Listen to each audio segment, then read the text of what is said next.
Jina la Bwana libarikiwe sana. Amen. Ndio, ninamshukuru kwanza Mungu wangu kwa kutupatia hiyo neema tena siku ya leo tunaonana na nini na tunasimama mbele yenu. Mungu apewe sifa kabisa. Amen. Mara tena narudisha shukrani tena kwa malaika wa kanisa. Mungu azidi kumbariki kabisa. Amen. Kwa kutukaribisha na kutuachia sababu tena juu ya kutangaza neno la Mungu pamoja tena na kikosi chake. Mungu awabariki kabisa. Amen. Na ninyi wote tena mlikubali kutupokea. Mungu amebariki sana. Amen. Ni kweli kuna wengine wanatufahamu na kuna wengine hawatufahamu, zaidi watu wanatufahamu. Haleluya. Amen. Mara tena nitajitambulisha, naitwa kwa jina ya mama Mshinga Esther. Ninakuja hapa na ujumbe wa Mungu.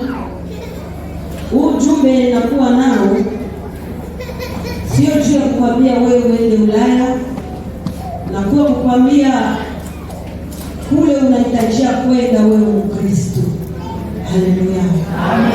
Ndio maana kishina chetu tutatembea nacho juma hili yote mzima, kinasema kisha maisha haya kuna maisha mengine yanatokea. Haleluya. Amen. Sijui kama wataelewa vizuri, wanasema mtafsiri ataanza kesho, lakini kwa Mungu tusaidie tuelewe tu. Bila kupoteza muda tutaingia mu maandiko matakatifu. Tuko Luc chapitre 16 verset 19 à 31.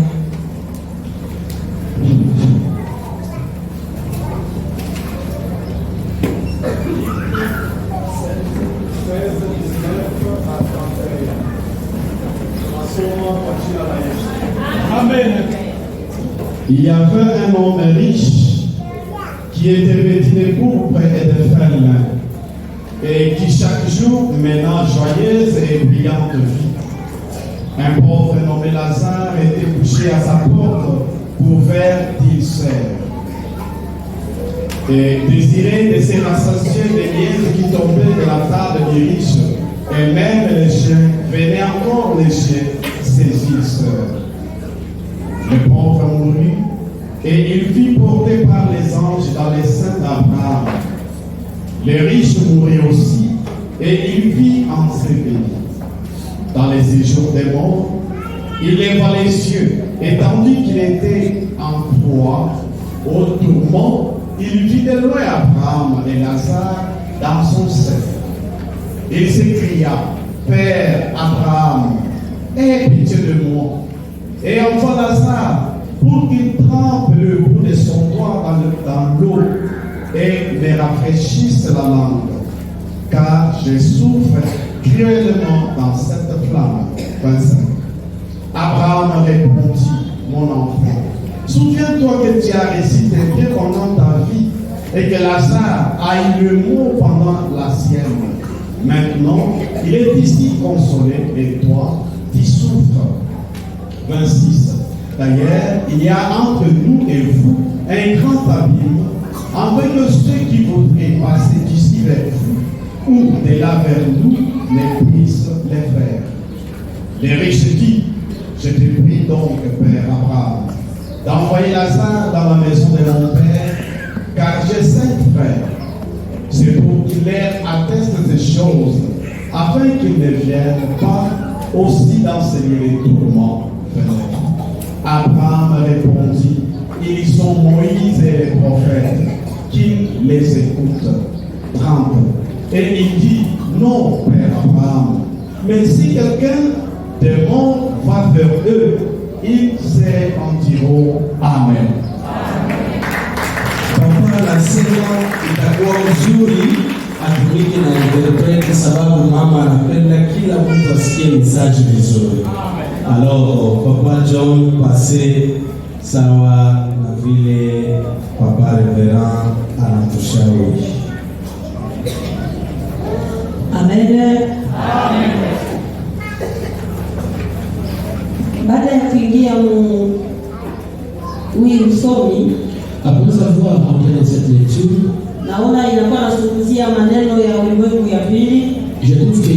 incontournable, ça concerne les mondes de notre côté. Et ce monde on appelle le séjour des morts. Il est vrai que moi aussi j'ai trouvé cette grâce de visiter ce monde des morts.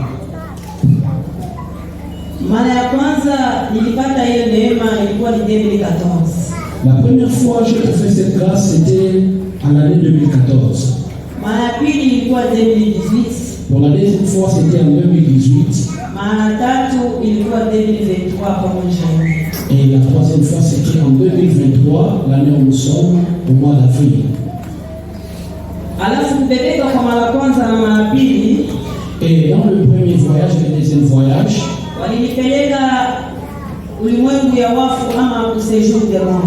on m'a mené là où on appelle le séjour des morts.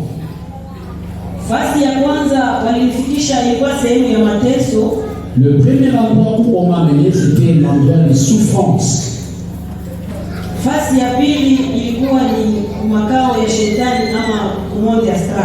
Et le deuxième lieu, c'était le lieu où c'est le diable qui régnait.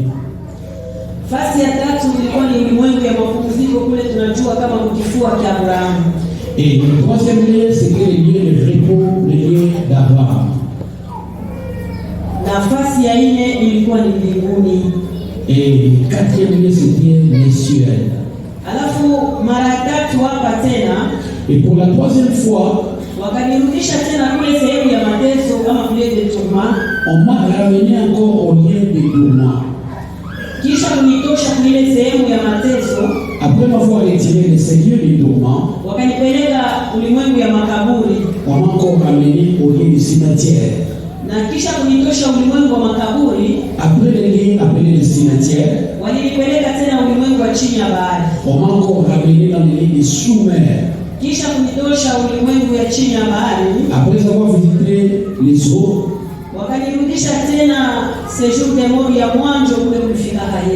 on m'a encore ramené au séjour des morts là où Jésus avait visité. Amen. Amen. Là maintenant, soyez prêts, nous allons entrer dans notre message. C'était le 6 mois en 2014. Maman était dans une prière. Et dans la prière où elles étaient, ils ont veillé dans cette prière. Maintenant, il s'est fait qu'il y ait un mandat. On a retiré toutes les femmes afin qu'elles se baignent un peu. On m'a dit maman sortait. Lorsqu'elle a commencé à se laver à son tour, elle rentra dans sa maison. Elle a commencé à prendre de l'huile. Et elle chantait les chants de salut. Et le chant qu'elle chantait, c'était Seigneur, que je sois près de toi. Au moment qu'elle chantait, et là, on remarquait qu'à la porte, quelqu'un toquait. Elle a dit à cette personne, tu peux entrer. Elle a constaté que la personne qui était à la porte, c'était un serviteur qu'elle priait avec. Lui aussi était parti le matin, mais en rentrant la prière, elle est passée là où il y avait maman. Elle a dit à maman, je puis rêver la nuit. Et j'ai besoin de la compréhension de ces rêves. Et maman dit, attendez que j'arrive à la fin. Et elle continue à chanter. Et là, remarqué que là où étaient ses serviteurs, lui aussi se réjouit à lui, il a commencé à chanter ses chants. Au moment qu'elle a terminé, après, elle est entrée là où cet homme était. Elle lui a demandé rien de ses rêves. Et lui-même ne lui a pas parlé de ses rêves. Au moment qu'elle a constaté qu'ils ont continué à chanter, chanter, nikasikia ujazo wa nguvu ndani yangu. elle a senti une forte puissance en elle. Nashikia ujazo. Lorsqu'elle a constaté qu'elle est remplie, Panapita dakika kidogo, il s'était passé quelques minutes, nikasikia roho yangu kaanza kuchoka. elle remarquait que son esprit s'abattait. Sikukata kuimba, Elle n'a pas arrêté de chanter, lakini nasikia roho yangu ikaanza kwenda kuchoka. mais son cœur s'est fatigué petit à petit. Sauti inaanza kwenda kupunguka. La voix s'est lâchée petit à petit. Kile kilibakia kutokea, Ce qui restait à sortir ou apparaître, inabakia ni historia ya kutupatia na picha ile tuliona. ça reste seulement une histoire à vous donner de l'image qu'on a eue. Sasa mimi mwenyewe ninakuwa kujiona, Maintenant, elle-même a remarqué que niko mubarabara, elle était sur un chemin, mwile barabara nilikuwa, et sur ce chemin où elle était, ilikuwa barabara mrefu kabisa. c'était un long chemin terriblement. Alafu nikajishtuka, Et elle a remarqué, ni nani ananifikisha mwili barabara? qui m'a mené, qui m'a transporté jusqu'à ce chemin. Nikaangalia mbele, Elle a regardé devant sikuona mtu. et n'a vu personne. Nageuza macho yangu nyuma huku, Elle regarda derrière sione tena mtu. et n'a vu personne encore. Ile barabara Mais ce chemin-là, haikuwa mtu wa kwenda wala wa kurudi. il y avait ni personne pour aller ou rentrer. Sasa ninaanza kujipika maswali, Et maintenant, elle s'est questionnée elle-même. ninafika mwili barabara namna gani? Comment suis-je arrivé sur ce chemin? Nikaangalia mwili yangu, Elle regarda son corps. haikuwa saa hii niko nayo hapa. Ce n'était pas comparable à ce corps qu'elle a maintenant là. Mwili yangu nikaangalia inang'ara kabisa, Son corps brillait terriblement. kisha nikajisikia nakuwa mpepelo kabisa. Et elle sentait qu'elle devient légère. Vraiment. Elle continue à se questionner pourquoi mon corps se transforme comme ça. Sasa ni nani ananifikisha kwenye barabara? Et qui m'a mené jusqu'à ce chemin? Wakati niko najiuliza, Au moment qu'elle se questionnait, nageuza uso wangu mkono wa kuume, elle jeta son regard du côté droit. nikaona mtu anasimama pale. Elle a remarqué qu'il y avait un homme qui se tenait quelque part. Ule mtu anasimama, Et cet homme qui se tenait là-bas, asha kuangalia mbele. il regardait devant. Ninamwangalia La maman regarda l'homme. namna alikuwa anavala, La manière dont il s'habillait, ile manguo si alionaka huko. ces habits-là, la maman n'a jamais vu sur terre. Sasa nikaona asha kujipamba vitu ya mavita yule ya ile mavazi yake. Elle a constaté qu'il s'était embelli les choses de la guerre sur ses habits. Pale nilikuwa ndani, En elle-même, nikaanza kujiuliza, elle commença à se questionner. huyu mtu sio askari huyu? Cet homme ici n'est pas un soldat. Askari pembeni yangu, Un soldat à côté de moi. ninafanya nini? Qu'est-ce que je fais? Anaangalie, L'homme là ne regardait pas la maman. asha kuangalia mpaka kule tunaenda barabara. Ce qui est bizarre, il regardait seulement devant. Na tena hana karibu na mimi. Et il n'était pas tout près de la maman. Yeye anasimama tu pembeni ya njia. Mais il avait quelques distances avec la maman. Pale niko najiuliza, Maintenant, au moment qu'elle s'est demandé, nageuza uso wangu, elle regarda encore du côté gauche. nikaona tena huku mtu mwingine. Elle a vu encore un autre homme de ce côté gauche. Wakati ninamwangalia, Au moment que maman regardait, kwanza kuangalia uso yake, en regardant seulement son visage, na hii uso ilikuwa na huyu, et le visage que l'homme du côté droit avait, nikaona sasa ilikuwa uso moja. maman a remarqué que c'était un seul visage. Na kuna huyu anajipamba, Du côté droit, c'était embelli. njoo na kuna huyu naye anajipamba. Et c'est de la même manière que du côté droit s'embellit aussi. Pale sasa nikashikwa na uga. Maintenant, à ce moment, la maman était stupéfaite. Nikaanza kujiuliza, Elle a commencé à se demander, waskari pembeni yangu, les soldats à côté de moi, ninafanya nini? qu'ai-je fait? Ninafanya nini? Qu'ai-je fait? Kumbe niwaulize kwanza, Maintenant, je voudrais vous demander, mbele ya mtu kufa naulizaka cho kile anataka kufia. avant que la personne meure, elle essaie de demander la cause de sa mort. Na mimi niwaulize kwanza ninafanya nini na ninataka kufia nini? Et maintenant, moi, j'aimerais vous demander, vous qui êtes à côté de moi, qu'est-ce que je fais pour mourir? Wakati niko nataka kuwauliza, Au moment que maman cherchait à leur demander, nikasikia mkono hapa nyuma yangu umenikamata. elle a remarqué qu'il y avait une main qui la toucha.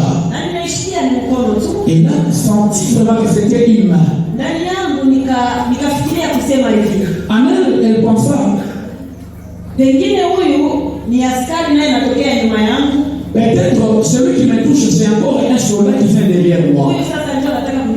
Et c'est lui maintenant qui a la mission de m'exterminer. Au moment qu'elle résolut de tourner un peu, le souhait de maman était de lui demander qu'est-ce que je fais. Au moment que maman tournait, elle a remarqué que cet homme, il était vêtu en blanc. Et c'était tellement long ou descend. Et il brillait terriblement. C'était tenu devant la maman. Et il regarda la maman. Au moment qu'il regardait la maman, maman aussi résolut de la regarder. Et il me fixait tellement les yeux. Au moment que maman le regardait, ses yeux étaient tout blancs. Et les taches de ses yeux, c'était en couleur bleue comme les cieux. En elle, la maman se disait, cette personne qui est devant moi, ce n'est pas un ange. Est-ce que ce n'est pas un ange? Elle a entendu là où l'homme se tenait. Il a fait sortir sa voix. Il lui dit, la personne pour laquelle tu te questionnes, et c'est la personne qui est devant toi. Aujourd'hui c'est un bon jour. Ne crains rien. Nous venons te prendre afin de t'amener dans plusieurs endroits. Et là où nous t'amenons, tout ce que tu verras là-bas, tu entreras sur la terre et n'arrêtes cela. Même s'il me parlait de cette manière-là, le cœur de maman n'était pas tranquille. La maman questionna cet homme. Et maintenant, si toi tu es véritablement un ange, maintenant ces gens qui sont à côté de moi, qui sont-ils? Il a entendu la personne qui était du côté droit. Il lui répondit.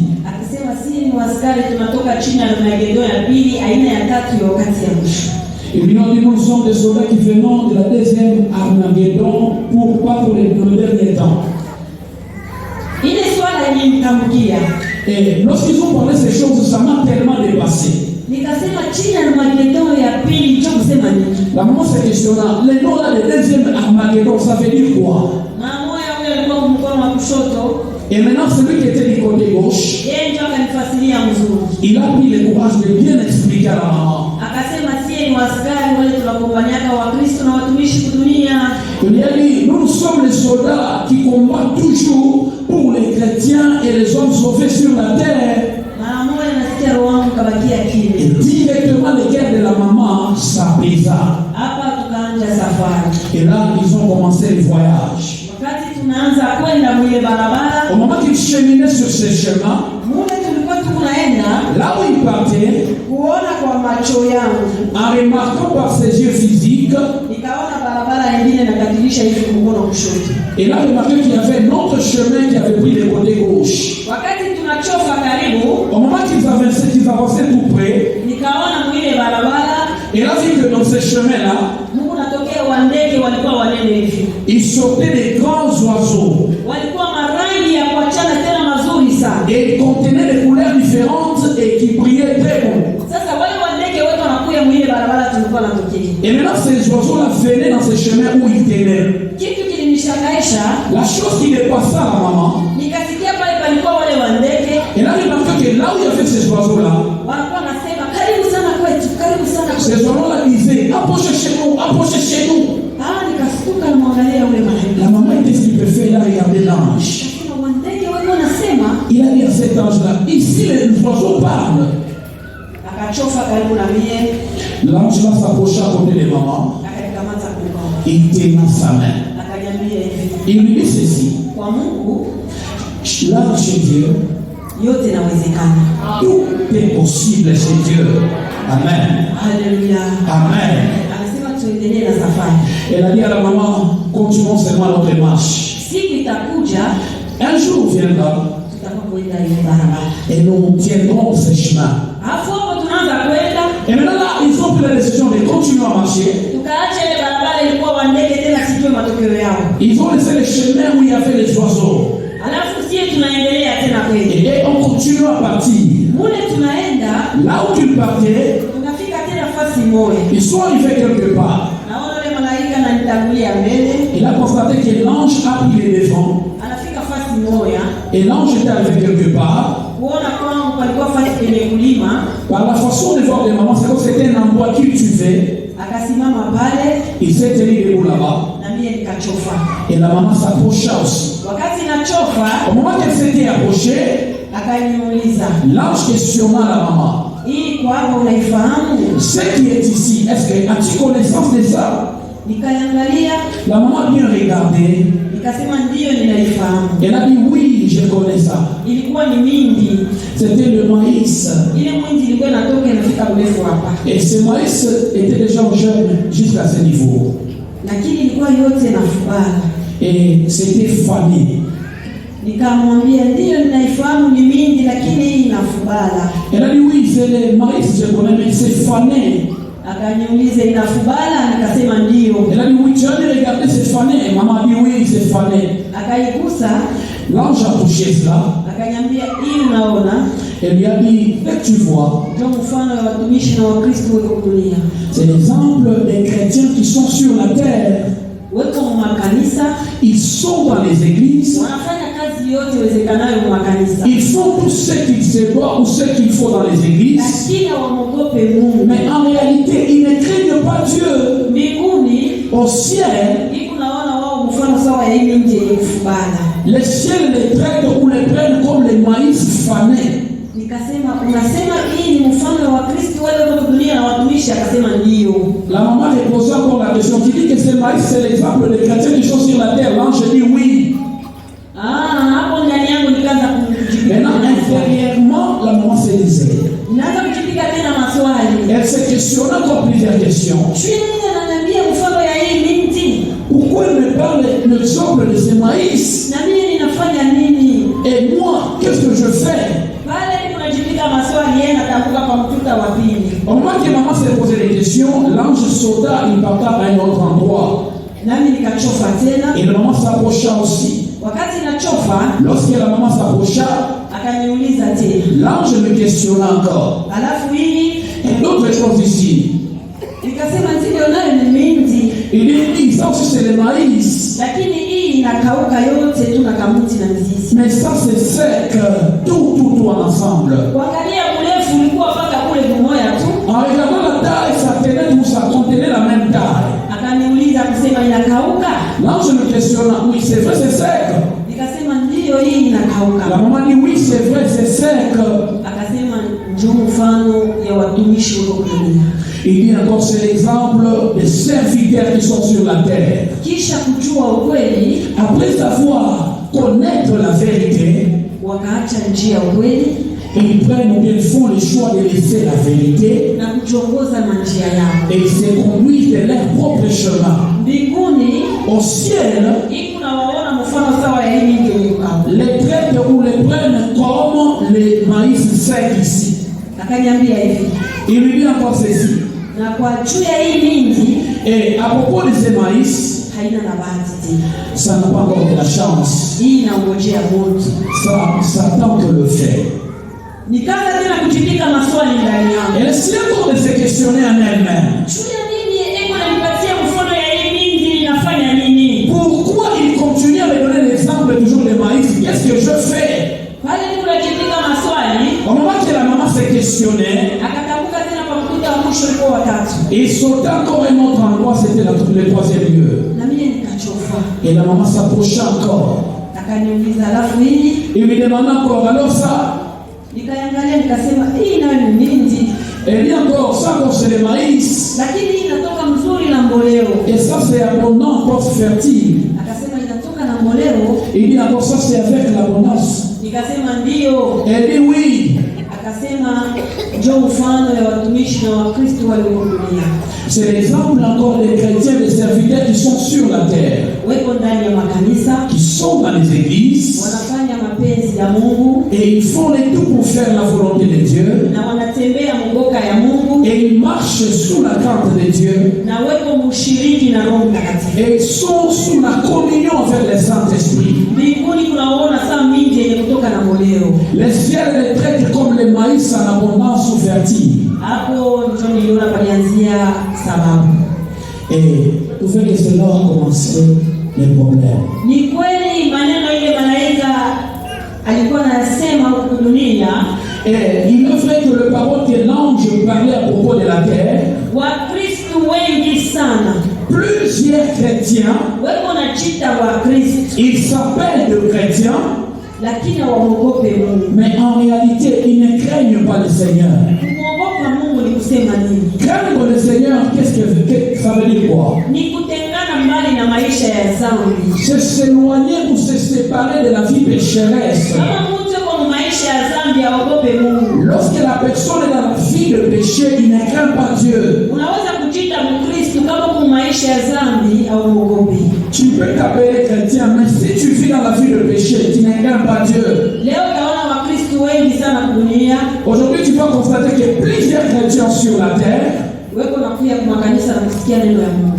consultent ou bien viennent dans les églises entendre la parole du Seigneur. Lakini mu maisha ya kikahaba wanajikuta, La vie de la publicité, ils sont dedans. mu maisha ya uongo wanajikuta, Dans la vie des mensonges, ils sont dedans. mu maisha ya udanganyifu wanajikuta, Dans la vie des mensonges, ils sont dedans. me wanajita Wakristo. Mais ce qui est bizarre, ils s'appellent des chrétiens. Weko nafanya vyote viwezekanavyo. Ils font tout ce qui les plaise. Haleluya kanisa. Amen. Wanatusomea hapa historia ya huyu tajiri na huyu maskini. On nous a ici l'histoire de ces pauvres et ces riches. Wanatuambia njia ile ilienda ule maskini Lazaro. On nous a parlé du chemin que ces pauvres Lazare a pris. Wanasema kisha kufa kwake alienda kukifua cha Abrahamu. On dit après sa mort, il se retrouva sous la poitrine d'Abraham. Ule mtajiri kisha naye kufa alienda kule kwa Dezi ama kule Detuma. Et ces riches-là, après sa mort, il se retrouva au lieu de tourment. Haleluya. Amen. Kuna watu wengine kama wanasoma hii usomi, Il y a d'autres personnes, lorsqu'ils lisent ces versets, wengine wanaweza kujifikiria kusema huyu mtajiri, wanasema ni wale matajiri wale wanajikuta na magari, wanajikuta na kila kitu chote.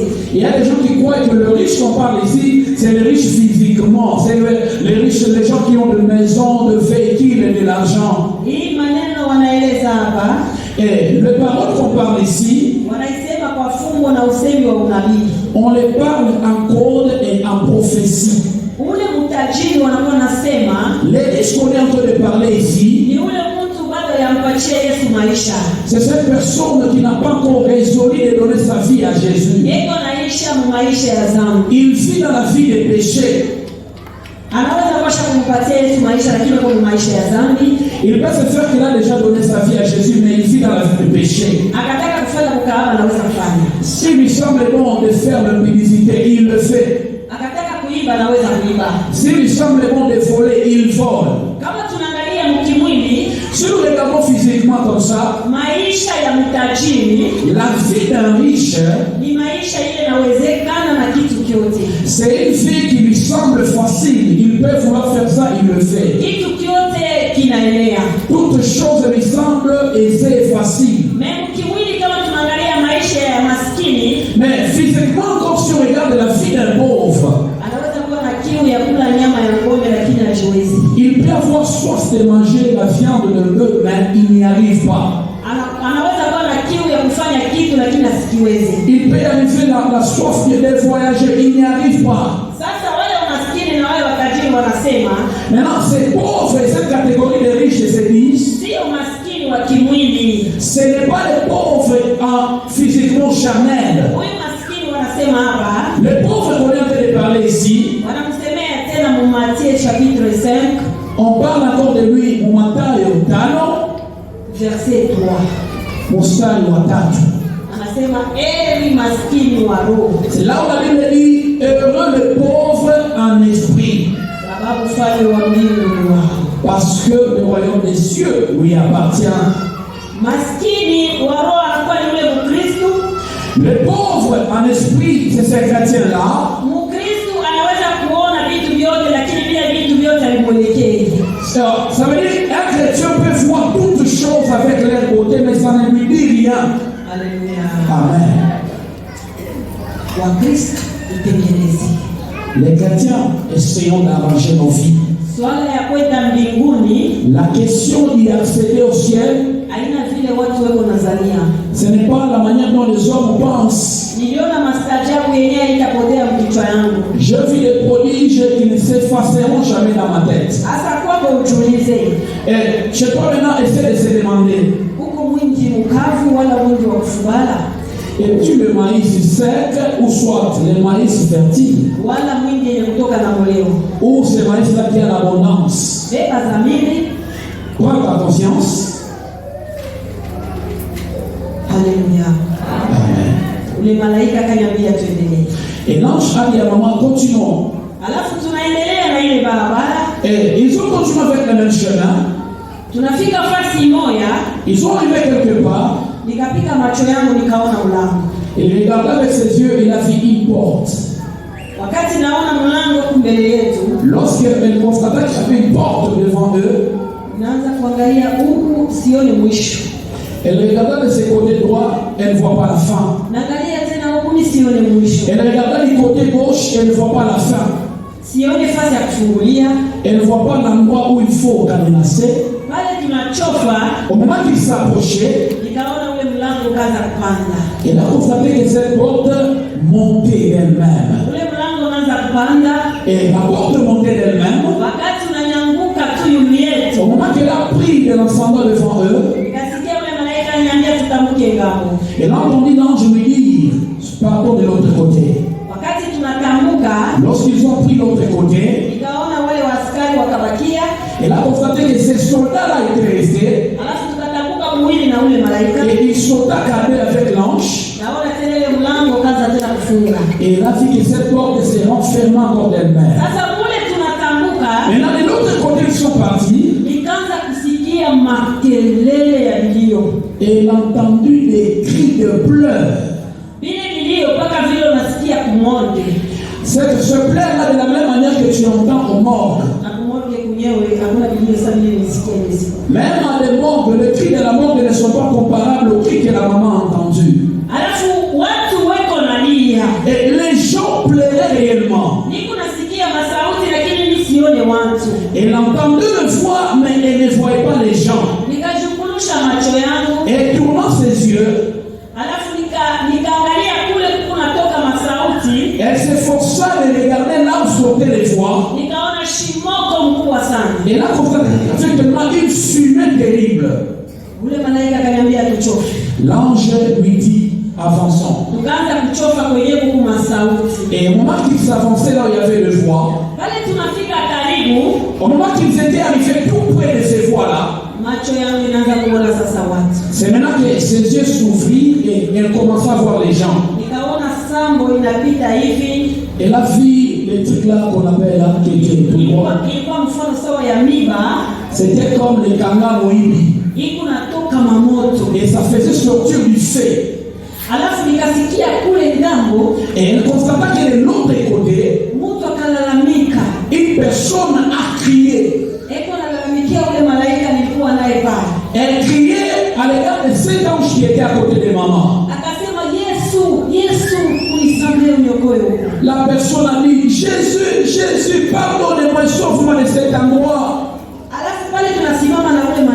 Et maintenant, là où il s'est tenu avec l'ange,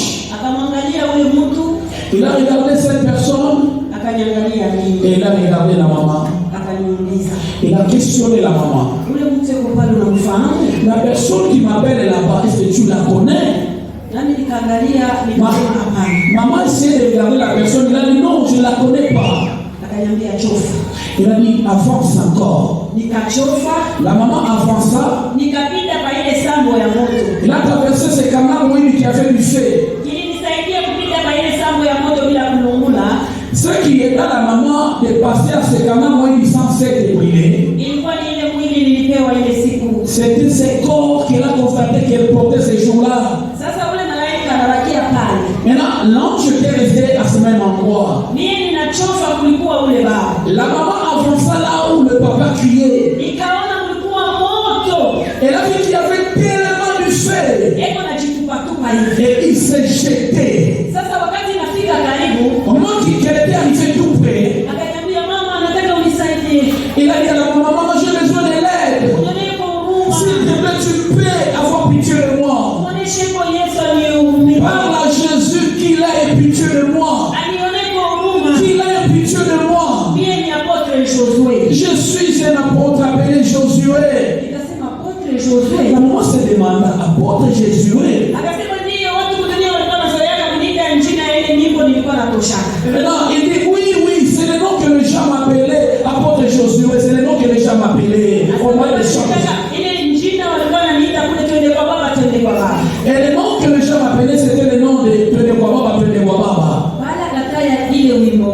Au moment qu'il était arrivé à citer le nom de son chant, directement la maman s'est souvenue de la personne.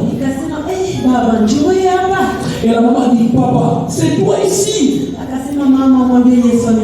Et le papa dit à maman, maman, parle à Jésus qu'il a pitié de moi. Parle à Jésus qu'il a pitié de moi. Et au moment qu'il essayait de confesser, il a constaté qu'il y avait de la mort, tellement salive qui chose. Et il s'est jeté et il perdait sa mort et il mettait dans sa bouche. Et la maman a demandé, pourquoi tu prends des choses sales et tu mets dans ta bouche?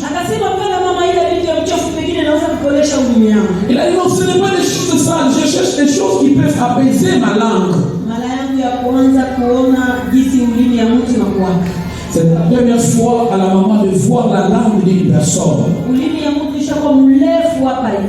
Là, la langue de la personne n'était pas courte, mais longue comme ça. De la même manière que tu peux voir un chien en train de fuir lorsque le soleil est ardent. Et c'est de la même manière qu'il trouva des personnes avec des langues pareilles. Et maintenant, au moins qu'il pleurait, la maman se souvenait de son chant qu'elle avait tellement aimé. Au moment, à chaque fois que maman voulait entrer dans la prière, elle voulait toujours chanter son chant. Son chant consolait beaucoup la maman.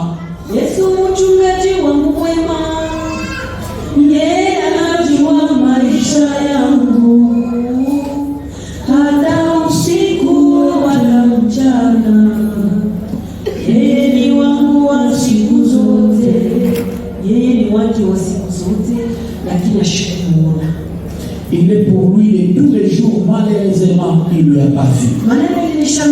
C'était des choses qui ont étonné à la maman. Les gens qui ont eu grâce de voir l'apôtre Josué comme ça, si on le met ici, même si c'est toi sa femme, tu ne sauras pas les détecter ou les remarquer. Mais là, la maman faisait couler les larmes. Regardant la façon, la manière, la personne s'est jetée là-bas.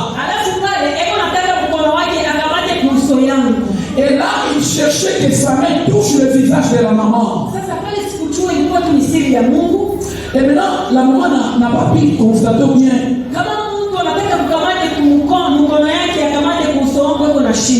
Lorsque la personne n'a pas cherché à toucher le visage de la maman, n'arrivait pas à le faire. Et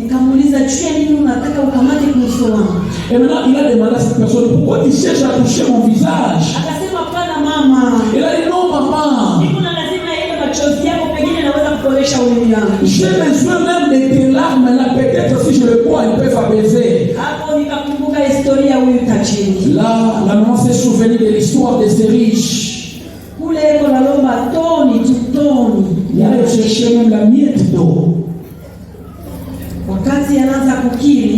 Là, au moment qu'il confessait, Il a dit, maman, la chose qui a fait à ce que je sois jusqu'ici, c'est la convoitise. Je voulais beaucoup presser Dieu. Et écouter beaucoup les conseils des hommes. Et vouloir avoir des véhicules et des maisons où apparaître. Je ne savais pas que ça aurait été mon sort aujourd'hui. J'aimerais que tu m'aides. La maman a entendu là où il y avait cette hanche. Il a dit, là ne perds pas ton temps là-bas. Avançons encore. Il t'a dit que non, il avait besoin d'être connu. Et là, il a maintenant connu, tu lui as vu là-bas. Il a dit, avançons. Quand il voulait quitter de cet endroit, la maman entendait encore la voix de notre papa. Maman, ne parle pas comme ça, ne me passe pas. Parle à Jésus qu'il a pitié de moi. Moi, je suis pasteur. Mais la maman tournait le regard en regardant cet homme. Il avait une chose terriblement sur sa tête. Et la façon de tourner de ses côtés, c'était difficile pour lui. Et lui aussi s'est tourmenté de la même manière. La maman s'approcha. Lorsqu'elle était arrivée, il a dit à la maman, maman, parle à ton Jésus là, qu'il ait pitié de moi. Essaie de prendre cette charge que j'ai. La charge que j'ai sur ma tête. Si tu cherches à enlever, ça ne s'enlève pas. Si tu essaies de taper, ça ne se tape pas. Il a dit, maman, la chose qui m'a amené ici, c'est la charge que tu es en train de voir sur ma tête. Au moment que je suis arrivé ici, ils m'ont dit ceci. Lorsque tu étais sur la terre, tu n'avais pas le temps de prendre la charge des enfants de ton église.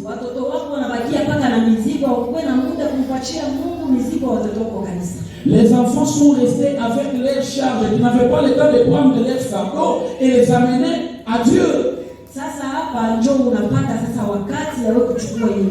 Et c'est maintenant ici où tu es, tu trouves maintenant le temps de prendre ces fardeaux-là. Et la maman demandait c'est ton papa, c'est ce qui t'a amené ici. Il a dit oui maman, c'est ça, il n'y a que ça. Et l'ange a dit à maman, continuons. Laisse-moi te dire. Ces serviteurs-là n'ont pas encore de la chance.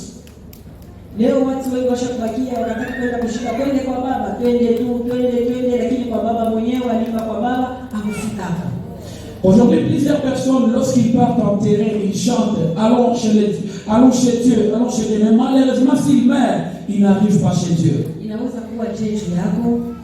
Quel peut être ton sort aussi?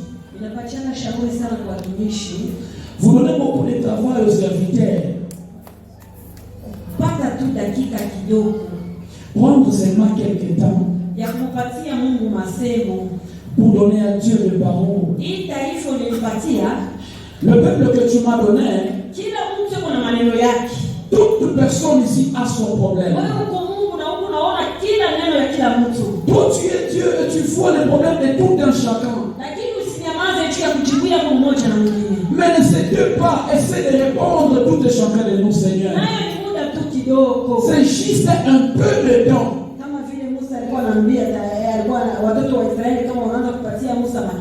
De la même manière que Moïse faisait à chaque fois que le peuple lui dérangeait, il recourait toujours à l'Éternel notre Dieu. Papa, ton peuple a soif.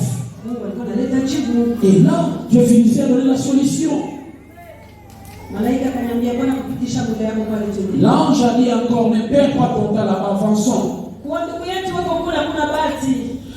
À nos frères qui sont là-bas, il n'y a plus de chance. Amen. Mais la chance est à toi qui est encore sur la terre. Amen.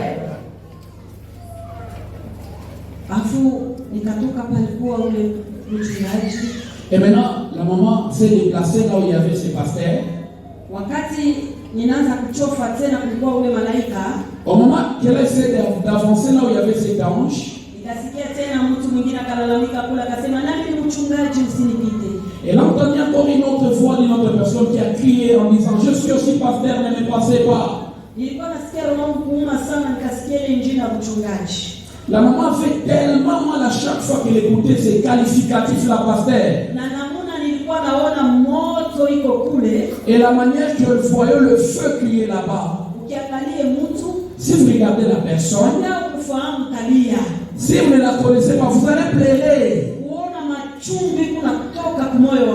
Si vous regardez l'amertume qui sort de ce corps, au moment qu'elle s'avançait, ce pasteur lui a dit ceci: maman, parle à Jésus qu'il ait pitié de moi. Il est vrai que je disais aux gens lorsque j'étais sur la terre, même dans mon église, je leur disais ceci.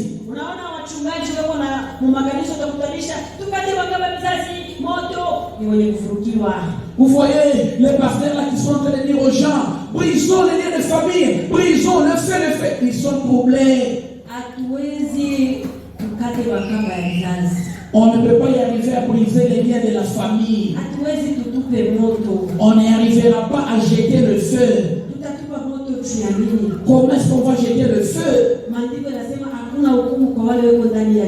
La Bible dit qu'il n'y a pas de condamnation pour ceux qui sont à Christ. Et maintenant on va jeter le feu comment? Et maintenant le pasteur là disait à maman: je ne savais pas, il y a une chose. Qu'à chaque fois lorsqu'on rentrait, ma femme essaie de me prodiguer conseil. La femme disait au pasteur: tu es déjà pasteur.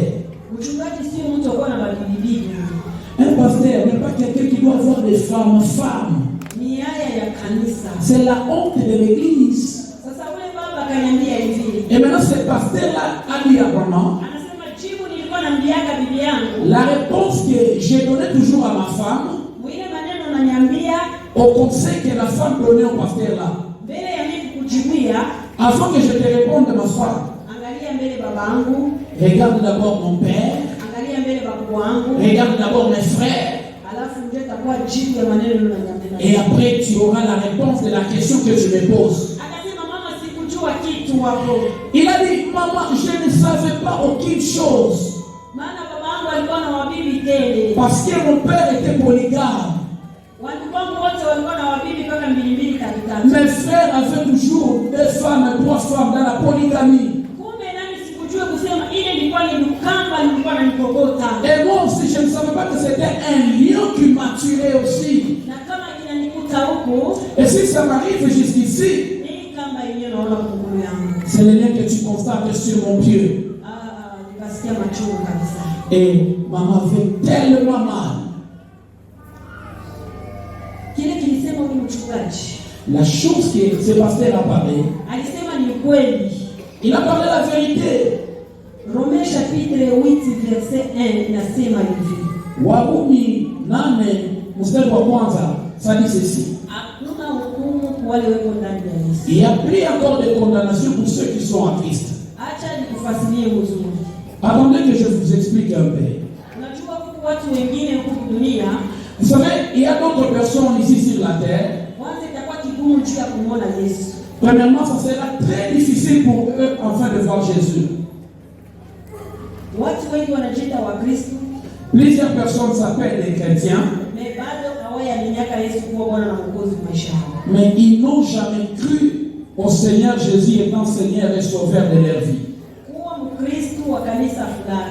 Être chrétien d'une quelconque église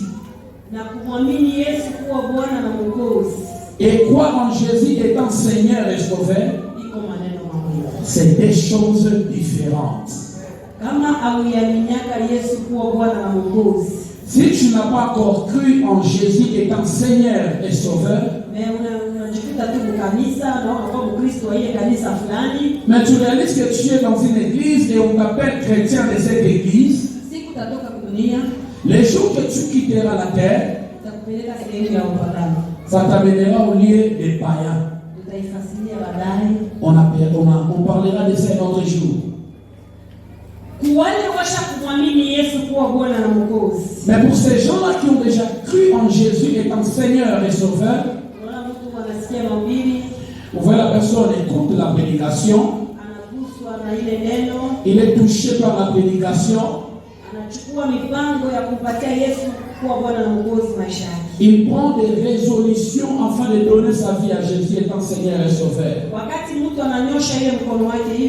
Au moment que la personne essaie de lever seulement sa main comme ça,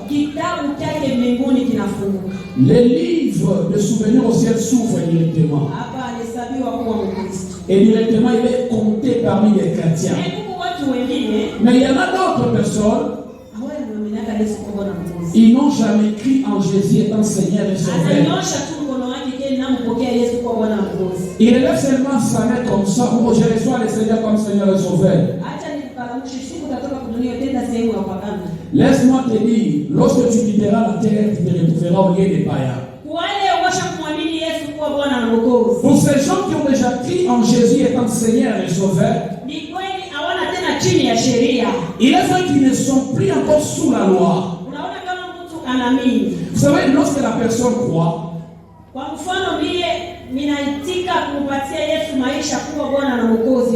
par exemple, moi, j'accepte de donner ma vie à Jésus étant Seigneur et Sauveur de ma vie. Si dans ma famille il y a une quelconque loi, comme nous constatons sous le toute famille, le diable a déjà installé son tel et ses représentants. Et ils inculquent de l'autre quelconque. Par exemple, tu peux voir une autre famille.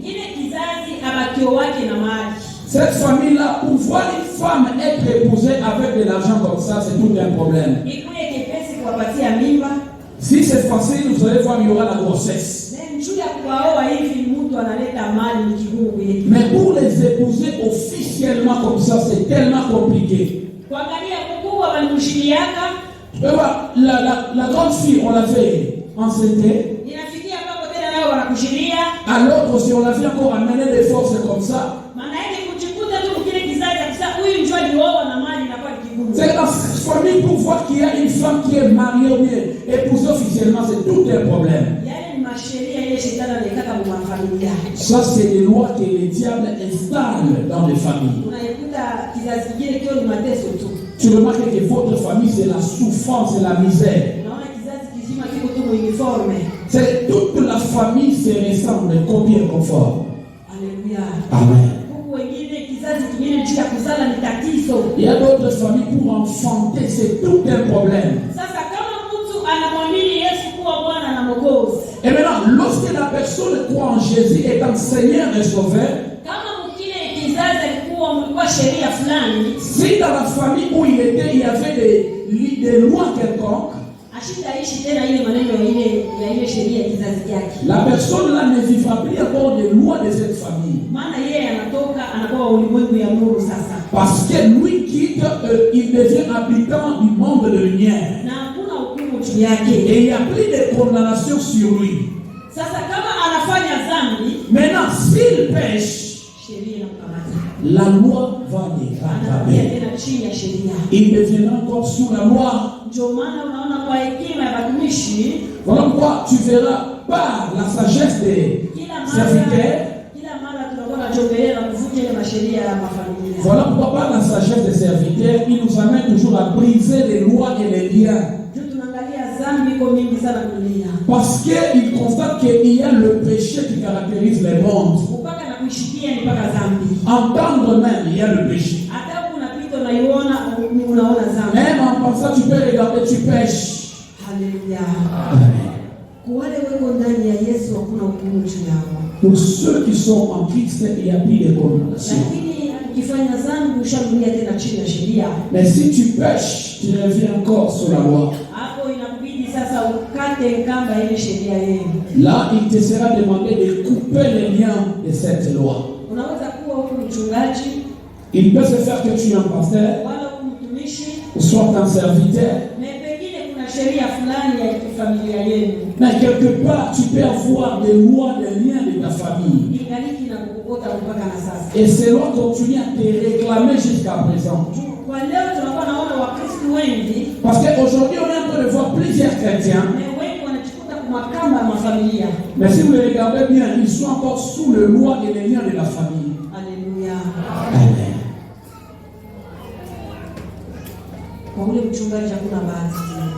Pour ces pasteurs-là, il y a plus de chance. Là, c'est pour toi et moi qui sommes encore sur la terre. L'ange a dit à maman, continuons notre marche. Au moment qu'elle sautait,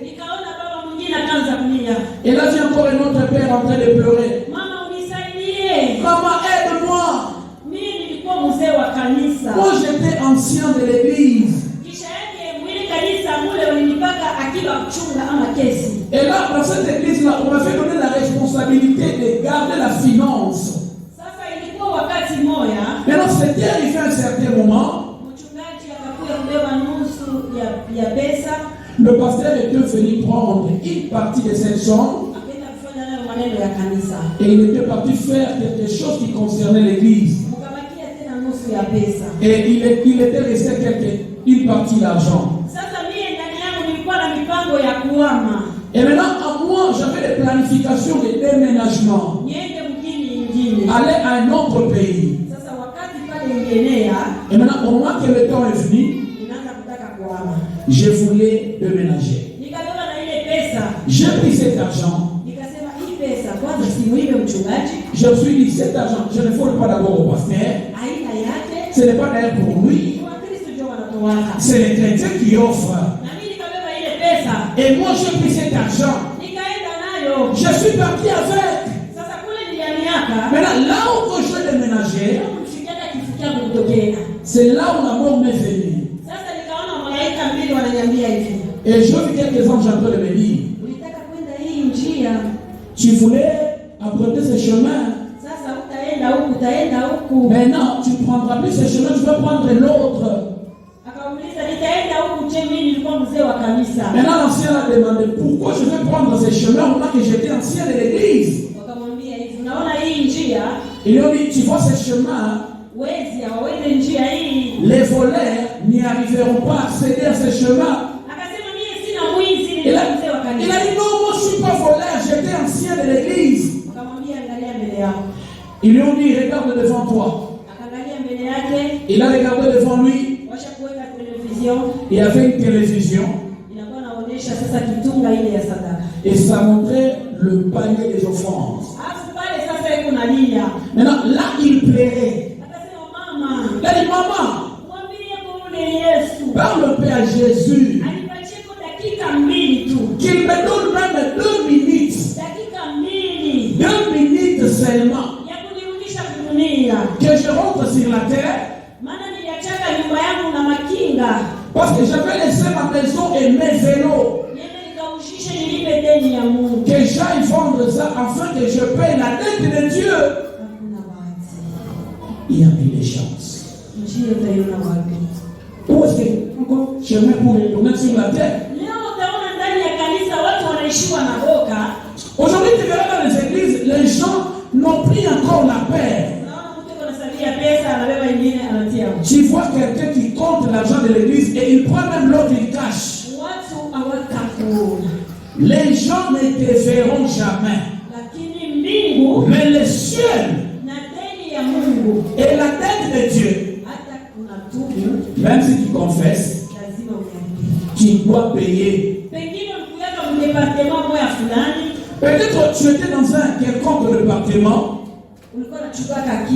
Tu gardais la finance. Et tu avais pris cet argent et tu n'avais pas remboursé. Peut-être c'était dans les groupes de chantres qui gardaient l'argent.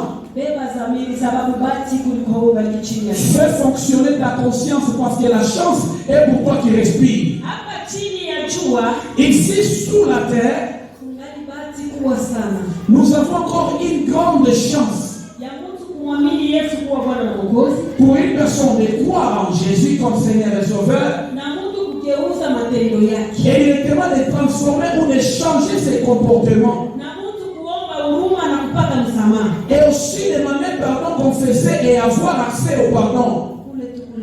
Mais là où nous partons, mon cher chrétien, j'ai vu des choses étonnantes. Je ne sais pas là-bas, Jésus, comment est-ce qu'on peut l'appeler? La vie que tu es en train de voir maintenant sur la terre, ce n'est pas tout. Après cette vie que tu as, il y en a autre qui t'attend. Il y a plusieurs de nos frères là-bas qui souffrent terriblement. Si tu le regardes comme ça, tu peux pleurer. Amen. L'importance de la repentance, ceux qui le savent, c'est ceux qui sont de l'autre côté. Mais ils n'ont plus de la chance. Mais nous avons de la chance. Mais on n'y arrive pas à nous repentir. Mais que Jésus t'aide afin que tu y arrives. Que tu puisses prendre conscience. Peut-être Dieu a voulu que tu entendes ces choses. Peut-être ce qu'il prépare, il prévoit pour toi demain, tu ne le sais pas. Là, les gens ne font que pleurer. Et l'ange dit à maman, continue notre marche. Maintenant, nous sommes en train de partir. La maman essaie de regarder à côté.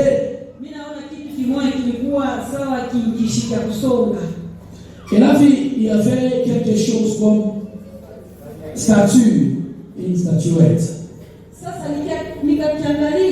Quand elle a essayé de regarder,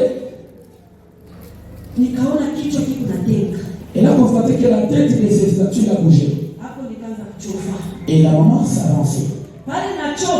Au moment qu'elle s'était avancée, elle a regardé de près et elle a constaté que c'était une personne. Elle était liée de tout son corps par des chaînes. Elle est transformée tellement noircie. Et au moment qu'il regardait la maman, la personne l'a pleuré. Elle a dit, tu es comme ma mère biologique. Si sera possible, aide-moi. J'ai déjà traîné ici. Je ne sais pas qui peut me faire sortir de ces lieux. Il a dit, maman, ce qui m'a amené ici, je ne savais pas que, ou bien je ne sais pas si c'était une erreur. Il a commencé à expliquer à la maman, au moment que j'étais sur la terre, j'étais chez nous. J'étais chez mes parents. Et j'avais un fiancé, il m'avait déjà fiancé au prénoté.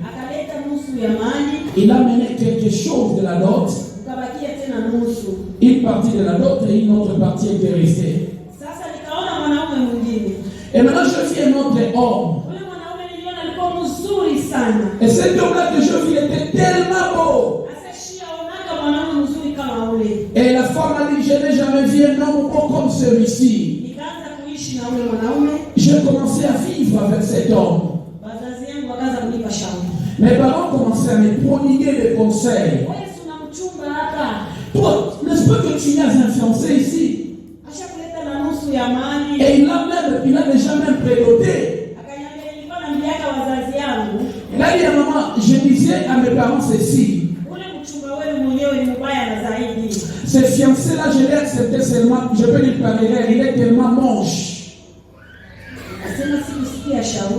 Je n'avais pas entendu les conseils. J'ai continué à vivre avec cet homme. Il est arrivé un moment, j'ai constaté que j'étais en grossesse. Et cette grossesse a continué. Il est arrivé un moment où je devais enfanter. pas eu la chance ou la grâce de bien enfanter. La grossesse là a continué à faire même 12 mois. Elle ne trouve pas cette chance de naître au monde. Et cette grossesse prenait même une année et quelques mois. Ça cherchait même à atteindre 2 ans. On a essayé de marcher, de passer par-ci et par-là pour chercher le moyen ou de la manière dont je devais mettre au monde, mais il n'y avait pas. Elle a dit maintenant, maman, un jour, elle a constaté qu'elle a mis au monde. Maintenant, ces médecins-là a dit à la femme là, la sœur, tu as mis au monde. Mais l'enfant que tu as mis au monde n'est pas comparable à tout enfant. C'est comme une statuette, comme un monstre, et il respire. Et maintenant, comme nous voyons le médecin, il est mieux de tuer ces monstres ici. La sœur là a dit à maman, et la sœur a dit, j'ai dit à ce médecin là, même si c'est un monstre de quelle manière, donnez-le-moi, il ne faut pas le tuer. Elle a dit à maman, si au moins que je me souvenais de la souffrance que j'ai traversée avec la grossesse, j'ai dit, donnez-moi, même si c'est de quelle manière, donnez-moi ça. Elle a dit, au moment qu'on a amené cet enfant,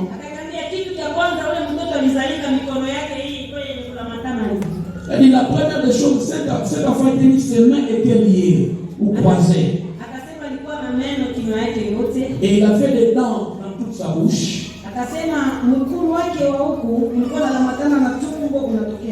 Et son pied du côté droit s'est croisé ou bien se mélangeait avec le ventre. Et le pied du côté gauche passait de l'autre côté, se mélangeait avec le ventre. C'est comme si cet enfant s'asseyait depuis longtemps. Et il avait des serpents sur sa tête. Et ces étoiles-là avaient des couleurs différentes. Au moment que je regardais cet enfant, ce n'était pas comme un enfant, un bébé. Elle a dit, et moi j'ai pris ce bébé-là. J'étais parti au bord d'une rivière à côté de chez nous.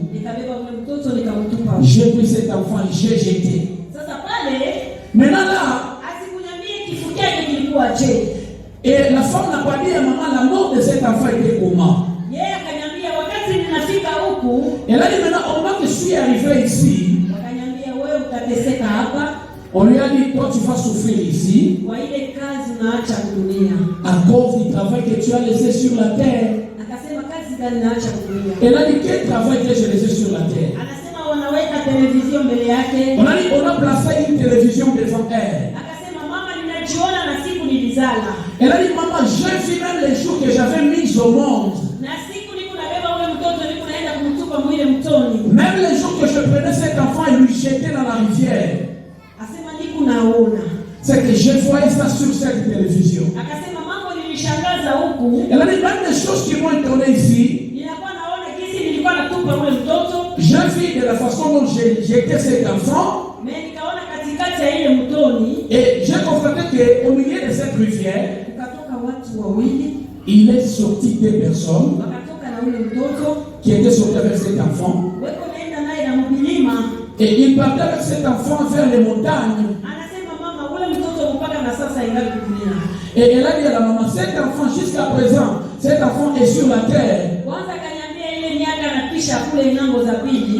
Elle a dit les années qu'elle a passées de l'autre côté là. C'était depuis le 6e siècle. Elle a dit, maman, je ne le savais pas. C'est que L'homme que j'avais choisi pour la deuxième fois et je faisais des bêtises avec lui, il n'était pas un homme. C'était le diable qui s'était déguisé en homme.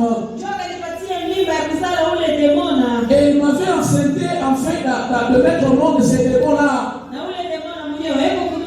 Et ces démons-là est sur la terre. Et ces démons l'appellent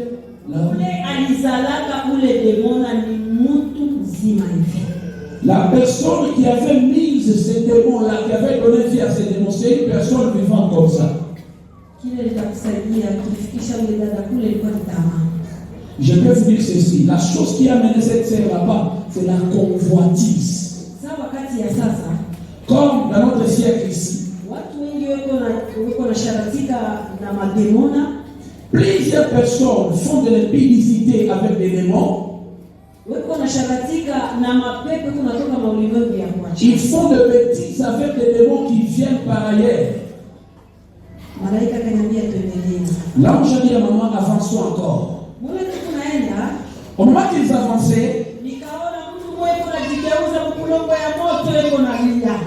elle a constaté qu'elle avait une personne qui s'est jetée sur la terre, elle s'est jetée tellement.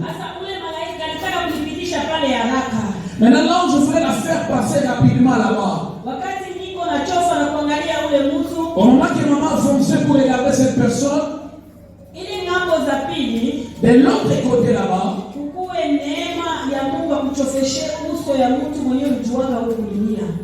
et il faut que tu aies la grâce pour que le Seigneur te donne l'image ou le visage de la personne que tu as connue sur la terre. C'est une grâce.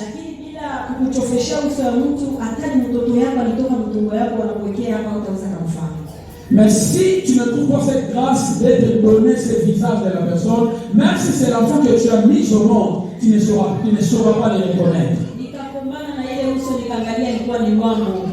Je me suis bâti avec le visage de la personne qui s'est jetée là-bas. C'était le musicien Loamo. Il criait, il plairait.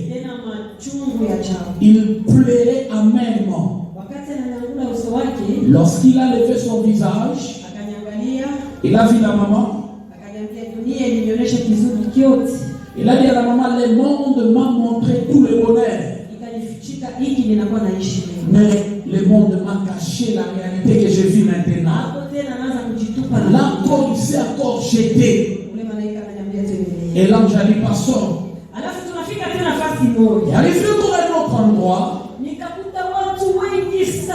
Maman trouvait plusieurs personnes. Ces personnes-là ne plaisent pas. Il n'y a pas le feu.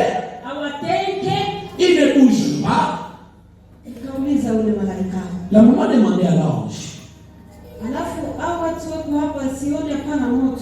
Et maintenant, ces gens qui sont statiques ne bougent pas, il n'y a pas le feu. Qu'est-ce qui se passe? L'ange a dit, j'aimerais que tu commences premièrement à regarder toutes personnes intimement si tu peux les reconnaître. Premièrement, tu ne sauras pas les regarder en ensemble. Ils sont tellement nombreux comme de la sable. Et maintenant, on voit que la maman regardait. Et elle a constaté que derrière, sur le dos ici, de l'ici, on a déjà écrit. Si c'est un pasteur tel, on écrit pasteur tel. Ceux qui étaient là ensemble, ce n'était que le pasteur. Et maintenant, on voit que la maman regardait. La chose qui a étonné la maman, elle a vu un pasteur parmi plusieurs. Ce pasteur, jusqu'à présent, il est encore sur la terre. Il a regardé cet ange. Il a dit à l'ange, mais ce pasteur, je le connais, il est encore sur la terre. Comment il est encore ici? Il a dit, continuez à regarder. Maintenant, la maman tournait son regard. Même s'ils étaient nombreux et ne pouvaient pas regarder tout le monde, mchungaji mwingine. Et là, on remarque le visage de notre pasteur. Mambo ilinishangaza. La chose qui a tellement stupéfait la maman. Ule mchungaji moya eko muuchi yetu Lubumbashi. Ce pasteur-là, il est encore ici dans notre ville de Lubumbashi. Na njoo mnaikala seshi yake ndio. Et c'est ici où il y a son siège. Mais makomini ya mingi na makanisa yake mpaka na maichi ya kigeni. Dans plusieurs communes, il y a ces églises, même dans le pays étranger, il y a ces églises. Nikamuuliza ule malaika. La maman demandait à l'ange, Huyu mchungaji, ce pasteur ici, alafu jana nikuta huko nako kule kudunia yako kudunia tena kuna watu wengi sana. Comment il se retrouve ici au moment sur la terre là-bas, et derrière lui il y a plusieurs personnes. Akaniambia hivi. L'ange a dit à la maman, nilipenda nikwambie hii maimaji yote unaona hapa.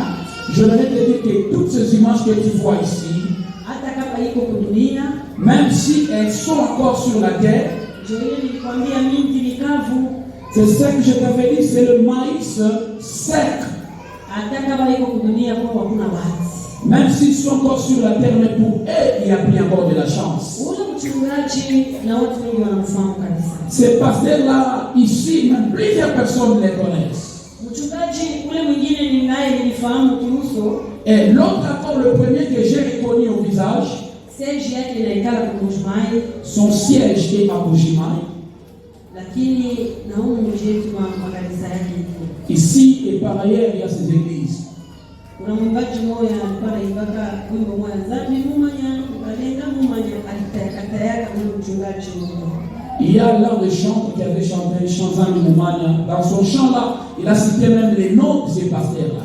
Nikamuuliza yule malaika. J'ai dit à cet ange là. Sasa huyu mchungaji yuko na makanisa tele tena na watu wengi. Ce pasteur a beaucoup d'églises et derrière lui il y a plusieurs personnes. Maintenant l'ange a dit, jusqu'à présent, tu ne comprends qu'une chose. Je te dis ça, c'est le maïs sec. Même s'ils sont sur la terre, leur endroit c'est ici. Le moment dit, leur endroit c'est ici. L'ange a dit, c'est comme si tu ne comprends pas. Il a donné à la maman un verset. Et ce verset biblique c'est Hébreu. Chapitre 6. Chapitre 6. Verset 4 à 6. Mustari wa ine mpaka sita. Waebrania sita ine mpaka sita. Hébreu 6, 4 jusqu'à 6.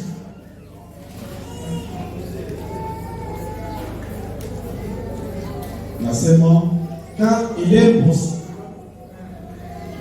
impossible que ceux qui ont été une fois éclairés, qui ont goûté les dons célestes, qui ont eu part au Saint-Esprit, qui ont goûté la bonne parole de Dieu et les puissances du siècle à venir, et qui sont tombés, soient encore renouvelés et amenés à la repentance, puisqu'ils ont crucifié, puisqu'ils crucifient pour leur part le Fils de Dieu et l'exposent à l'ignominie. Amen.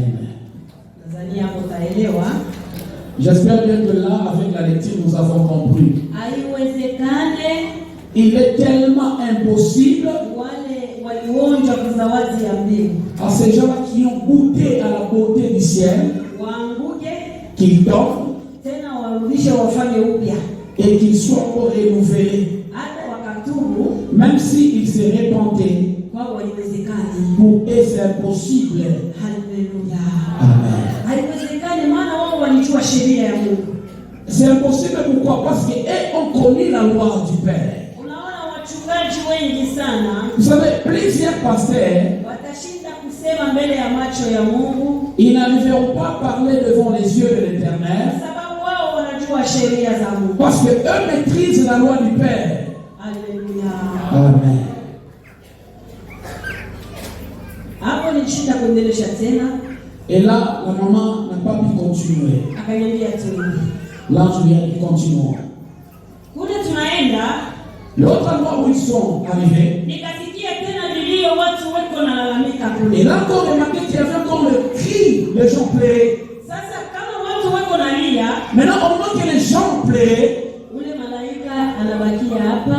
L'ange restait derrière la maman. Ananiambia mie nichofe kule kwa. Et il disait à la maman, avance là où il y a les cris des personnes. Wakati nilianza kuchofa, au moment que la maman avançait là où il y avait des cris, watu walikuwa tele wako nalia. Les gens étaient tellement nombreux qui pleuraient. Wanamke wanaume mamiaka ya kuachana. Les femmes, les hommes, les âges différents. Alafu wakati nafika karibu, au moment que la maman était arrivée près, nikaona ule niliona alikuwa ni mama moja. Et la maman remarquait que la personne qui pleurait c'était une maman. Alafu akaanza nalia hapo. Au moment que cette maman pleurait, ukusa mamangu mzazi. Tu es comme une maman biologique. Ukusa dadangu. Tu es comme ma grande sœur. Unisaidie. S'il te plaît, aide-moi. Unisaidie mamangu. S'il te plaît, aide-moi ma maman. Ni kweli kuna mateso mno. C'est vrai, il y a la souffrance terrible. Malaika yako huko. L'ange était resté par derrière. Nikasikia palikuwa ule mama kaanza kukiri. Et maintenant là où il y avait la maman commençait à confesser. Mama anapenda kumwambia Yesu anionee huruma. Maman, je veux que tu dises à Jésus qu'il ait pitié de moi. Kinanifikisha huku mamangu. Ce qui m'a mené ici. Nilikuwa mkaaba. J'étais impudique. Nilikuwa mkaaba mamangu. J'étais terriblement impudique. Nilifanya mkaaba wa kila aina. Je fais l'impudicité de tout niveau. Et je prenais même les médicaments, je me lavais avec ça. Les choses que je me voyais. Pour que à chaque fois que les hommes me voient et qu'ils m'aiment. Je ne savais pas que ça allait m'amener jusqu'ici. Et maman remarquait qu'il y avait une petite fille comme ça. Et cette petite fille qui est maman, aide-moi. Je mentais beaucoup mes parents que je partais à l'église. Non, je ne partais pas à l'église, ma maman. J'avais seulement essayé 2 fois. Et en essayant la première fois, la deuxième fois, la mort lui est arrivée. Tu vas pleurer et graisser même les dents. Elle a compris que l'endroit où elle est arrivée, c'était l'endroit des impudiques. Elle a remarqué qu'il y avait plusieurs personnes. Les choses qui y ont étonné maman, il y a une dimension de fait.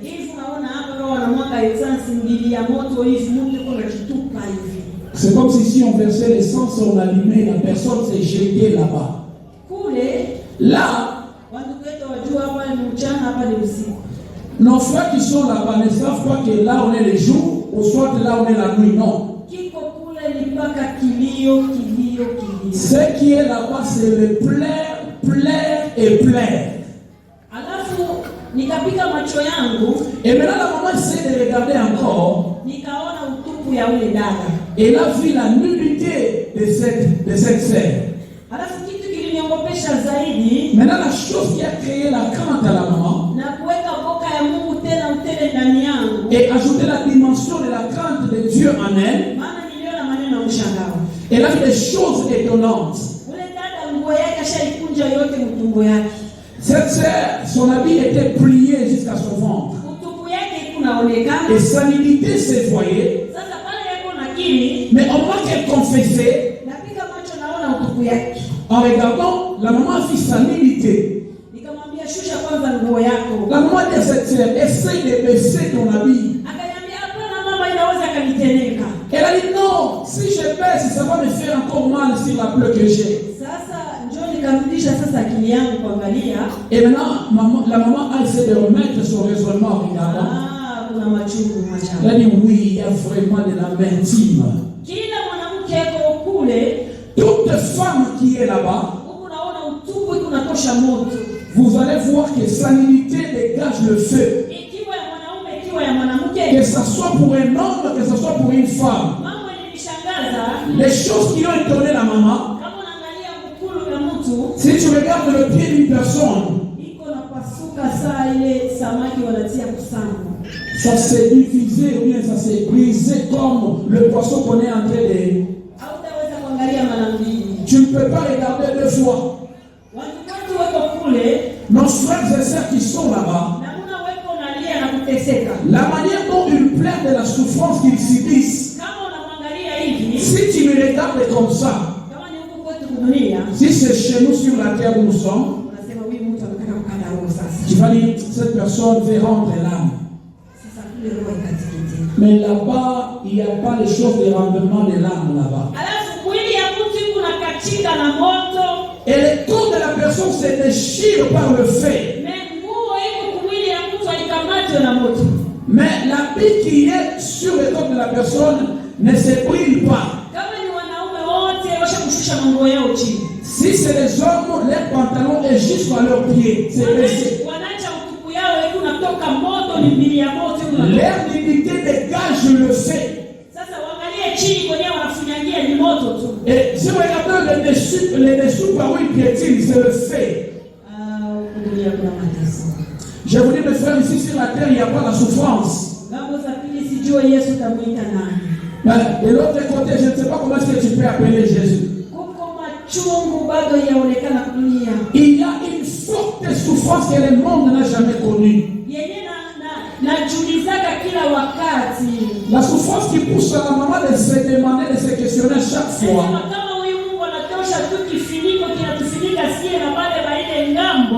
Si Jésus arrivait seulement à enlever l'enveloppe qui nous empêche de voir les gens de l'autre côté, aucune personne sur la terre n'osera pécher. Les Jésus avec qui on s'amuse pour lui sur la terre, je ne sais pas ces jours-là comment est-ce que tu vas l'appeler. Chrétien. Vous savez la chose qui amène plusieurs chrétiens à pleurer et à graisser même les dents. Toutes les choses de la personne sont comptables. Les choses qui vont amener plusieurs chrétiens, c'est la lamenter. Ceux qui s'appellent des chrétiens mais qui n'ont pas encore donné leur vie à Jésus-Christ. Vous savez, lorsque la personne croit en Jésus, il reçoit Jésus comme Seigneur et Sauveur. La vie passée, il confesse et il commence une nouveauté de vie. Mais il y a un autre chrétien. Ils n'ont jamais confessé leur ancienne vie. Ils constatent qu'ils ont une nouvelle créature, mais la charge de la vie ancienne continue à les suivre. Et maintenant, les jours que tu vas quitter ce monde, toutes ces choses seront comptées. Église, marchons selon la volonté du Père. Tu peux t'enorgueillir, c'est ici sur la terre. Mais de l'autre côté où nous partons, que tu le veuilles ou pas, tu mourras un jour et tu seras de l'autre côté. Que tu manges, que tu t'habilles bien, sache qu'un jour tu mourras et tu seras de l'autre côté. Et maintenant, si tu n'as pas encore bien préparé la vie de l'autre côté, tu vas pleurer. Il y a une souffrance, mes frères et sœurs. Tu vois des gens sur la terre. Oh, il est mort, il va se reposer. Tous ceux qui meurent, pour nous là, nous savons qu'ils partent se reposer. Je vous dis bien, il y a le repos et il y a aussi la souffrance. Amen. Amen. Arrange ta vie. Tengeneza maisha wakati ungaliki napumua. Arrange ta vie au moment que tu es en train de respirer. Siku utatoka dunia. Les jours que tu quitteras cette terre. Huyu Yesu unachezea leo utamuona wapi? Les Jésus que tu blagues avec lui, tu les trouveras encore où? Kama watu wenyewe kwa dunia weko na akili juu ya kuona mtu unataka kwenda kutafuta, kwa mfano tunaweka mkubwa wetu wa nchi juu ya kwenda kumpata hivi, iko ni kigumu. Si les gens de cette terre, l'intelligence pour voir être notre président, il faut chercher des mécanismes pour le voir. Et maintenant, c'est Jésus que la maman nous parle ici. Tu les trouveras où? Nous sommes chanceux, malheureusement, qu'on n'arrive pas à les réaliser. Arrange ta vie. La quantité, ce n'est pas la manière dont tu te prends ou la manière dont tu définis les mots. C'est être véritablement chrétien sauvé. La souffrance, là où j'allais encore, continuons. Au moment qu'ils ont continué, ils sont arrivés quelque part. Ils ont laissé l'endroit où il y avait les impudiques. Toi, tu étais impudique. Tu prenais les médicaments, le fétiche, les gris pour la chance.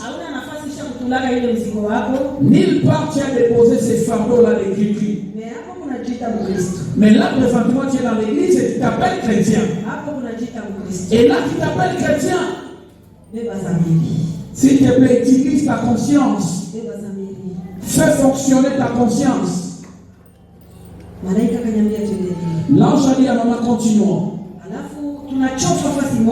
Ils ont avancé, ils sont arrivés quelque part. Elle a vu plusieurs hommes qui étaient là. En regardant cet endroit, elle n'a pas vu le feu. Et ces gens-là ne bougeaient pas. Elle a encore demandé à l'ange.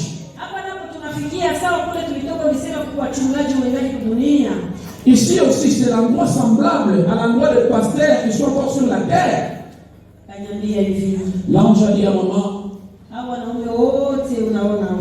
tous ces hommes que tu es en train de voir maintenant là,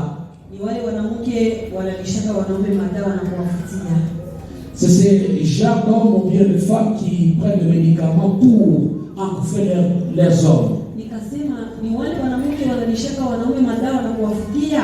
Elle a demandé, c'est ces femmes-là qui mettent des médicaments pour leurs hommes pour les envoûter. L'ange a dit oui, c'est ça. Elle a dit comment? L'ange a dit approche. Lorsque la maman a approché, l'ange a commencé à expliquer à maman. L'ange a dit à maman, plusieurs personnes sont sur la terre avec les yeux, mais malheureusement ils ne voient pas. Tous ces hommes que vous voyez là-bas, ce sont les hommes qui ont déjà mangé les gris de leurs femmes. L'ange a demandé à maman, qu'est-ce qu'on fait comme cérémonie pour faire manger un homme les gris? Les hommes ont des yeux mais ils ne voient pas. L'ange a dit à maman, ce n'est pas seulement les femmes qui font manger les hommes le gris et les envoûter, non. Il a dit, même les hommes aussi utilisent les mêmes méthodes pour envoûter les femmes.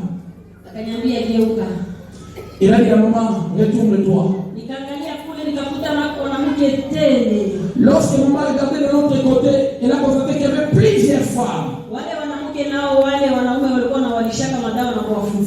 Et ces femmes-là, c'est les femmes qui étaient victimes de fétiches de leur mari et envoûtement. Maintenant, l'ange là a dit à maman, les hommes ont des yeux, mais ils n'arrivent pas à voir. Il a dit, lorsqu'ils prennent le médicament et ils mettent dans la nourriture, ils disent, le médicament, les gris là qu'ils voient avec leurs propres yeux, mti wanaona pale. Ce n'est pas l'arbre qu'il voit là-bas. Inakalaka ni demona kabambi. C'est un démon tellement supérieur. Wakati yule mwanaume atakula ile chakula, lorsque cet homme mangera ces crédits-là, alafu esprit yake, son esprit à lui, itatoka ndani yake, quittera en lui, ya demona itaingia. et c'est l'esprit du démon qui prendra possession de cet homme. Na ile maesprit inatokaka ndani yao, Non, ces esprits-là quittent en eux. C'est les esprits que tu vois ici. Il a dit, les hommes ont des yeux mais ils ne voient pas. Au moment que la personne filme le truc pour une autre personne,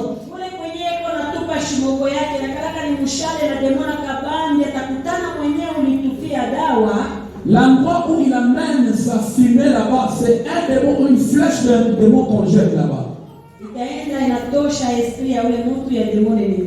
Et lorsque cette flèche va arriver dans la personne, il va enlever l'esprit de la personne et ces démons vont s'installer dans la personne. Et les esprits de ces personnes-là, comme victimes, ils sont ici. La maman demandait la première question. Et maintenant, si la personne est dans l'église, il sert Dieu. Il a fait manger son mari de grévis. Maintenant, si lui aussi mourait, l'ange a regardé à maman. Et il a dit, même s'il chante dans quelle langue, il a dit, la voix qu'il entend, c'est là-bas. Il a dit, tu vois cet homme-là, tu vois l'autre, encore l'autre est là, et l'autre, ils sont une seule femme. La maman demandait encore la deuxième question.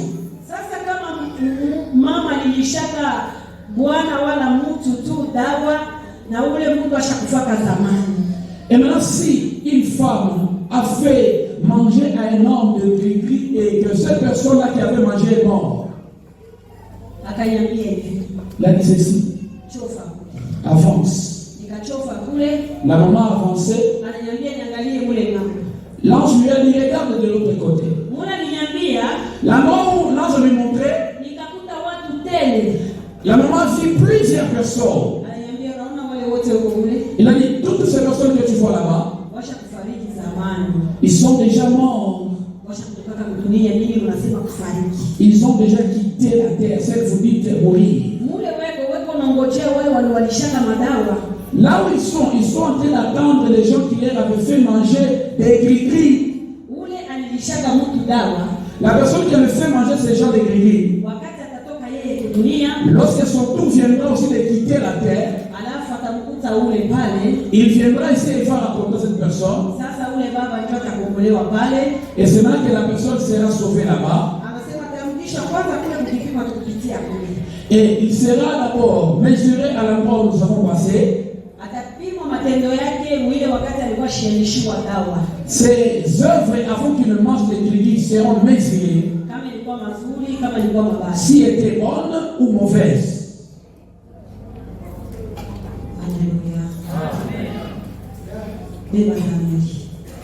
Prends conscience.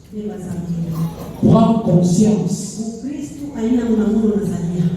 La chrétienté, ce n'est pas la manière dont tu crois. Il y a d'autres personnes ici, ils avaient fait des fétiches pour les hommes et présentement ils ont déjà oublié. Tu as déjà précipité les esprits des gens là-bas sans les savoir. La maman demandait encore cet ange pour la troisième fois. Et même si cette personne va confesser devant le pasteur, l'ange a dit, heureux la personne qui va confesser véritablement. Si cet homme-là est déjà mort, au moment que cette femme est en train de confesser, et l'autre personne est en train de le tirer là-bas, on les ramène à la mesure des œuvres. Ou si cette personne qu'on avait envoûtée est sur la cœur, au moment que toi tu es en train de confesser, amen, son esprit quitte l'endroit là et rentre directement à la personne concernée. Prends conscience. As-tu déjà passé sur ces chemins-là?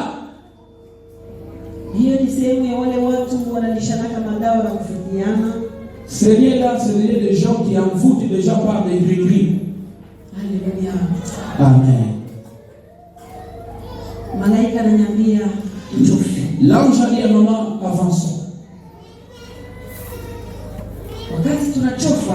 Au moment qu'ils avançaient, l'endroit qu'ils étaient arrivés, la maman écoutait les cris et les cris. Maintenant, les cris qu'elle était en train d'entendre, c'était les cris des enfants. La maman essaie de regarder par-ci par-là. La maman demandait à l'ange, j'écoute les cris de bébés des enfants, maintenant je ne les vois pas, qu'est-ce qui se passe? L'ange a dit, tu veux voir ces enfants? La maman dit, oui, j'entends des cris, mais je ne les vois pas. L'ange a dit à maman, accède sur cette porte-là. Et là-bas tu sortiras, tu iras les voir. La maman a suivi les directives de l'ange. Là où elle était sortie, elle a éprouvé des terrains des enfants, seulement des bébés. Des bébés qui pleuraient terriblement là-bas. Mes frères et sœurs, c'est là que la maman a tellement l'amertume maintenant aussi. Mais elle n'a pas encore regardé là où il y avait l'ange. Elle a demandé à l'ange,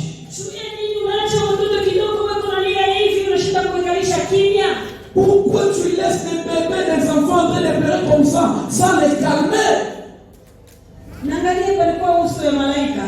Et je regardais le visage de l'ange. Et directement le visage de l'ange s'est transformé. La maman regardait que l'ange a pris du colère. L'ange a dit, je ne peux pas les maîtriser. Parce que ce n'est pas moi qui les ai amenés ici. Les gens qui les ont amenés ici sont encore sur la terre. Ils sont encore sur la terre. Il a dit oui, ils sont encore sur la terre. C'est les parents des gens qui avortent volontairement. Chers parents, et tu dis que tu es en train d'attendre l'avènement de Jésus. Les bébés, la manière dont ils sont en train de pleurer. La maman regardait, je vais prendre qui, je vais maîtriser qui, je vais laisser qui. Maintenant, l'ange là-bas a dit, là, moi ça t'a mené l'endroit de meurtrier.